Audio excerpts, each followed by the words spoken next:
You have written a book called Crazy Razor, a novel of the Vietnam War. You were in the war. Tell us a little bit about the story and why you were prompted to write the book. Well, thank you, Jim. That book was burning inside of me for about 45 years. And I had always wanted to write about experiences in Vietnam.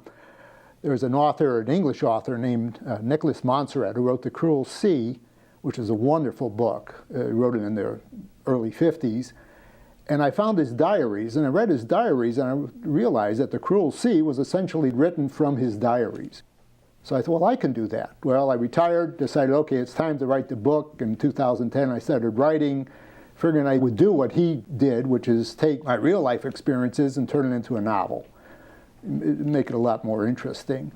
Well, after about 2 pages, I realized that if I wrote anything based on what I did, it'd be a very boring book. So I took it and just threw the whole thing away, and I said, all right, I want to write a good story. I want to write a tale.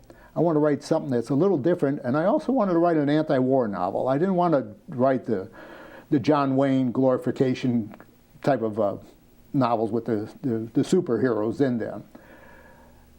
So I thought about it quite a bit, and I decided I would write a story of an American going to Vietnam, but I would also write a story about a North Vietnamese coming down from the North fighting the battle. And the book, Crazy Razor, is basically an interlacing of chapters. One chapter is about the American, next chapter is about the North Vietnamese. I think I put together a pretty good story, but right before it was time to publish this book, I needed to do fact-checking. Now, I had a pretty good handle on what the Americans did, but trying to find information about what the North Vietnamese did and the Viet Cong did, that's pretty sparse. I sent off letters to Vietnam, tried to contact people in Vietnam, but just, it was a black hole. Nobody answered. So I said, okay, I'm just going to go to Vietnam and grab some people and talk to them. Now, that's a whole book in itself, traveling off to Vietnam. But Sure. Before I sent it to the publisher last spring, flew to Vietnam. I had contacted and talked to 8 North Vietnamese and Viet Cong, ex-Viet Cong, and I was able to fact-check what I had written about the North, something that I didn't really know much about. Much to my surprise, I was pretty accurate. I screwed up a couple things. I had their food wrong, I had their footwear wrong, but for some reason I seem to have hit it on the head.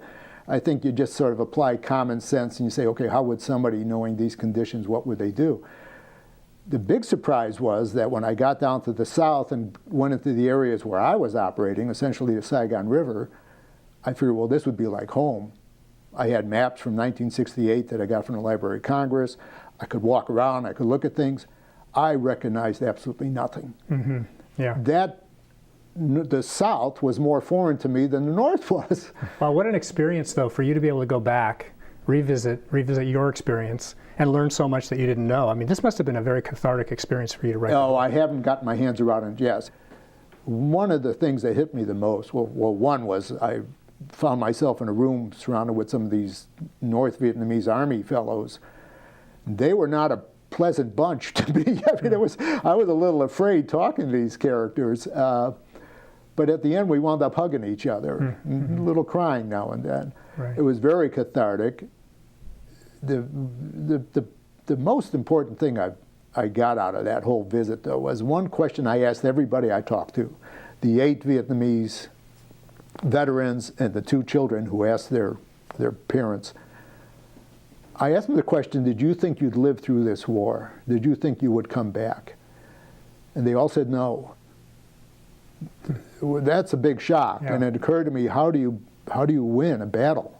How do you fight somebody who's willing to die and expects to die? You're not going to win that war.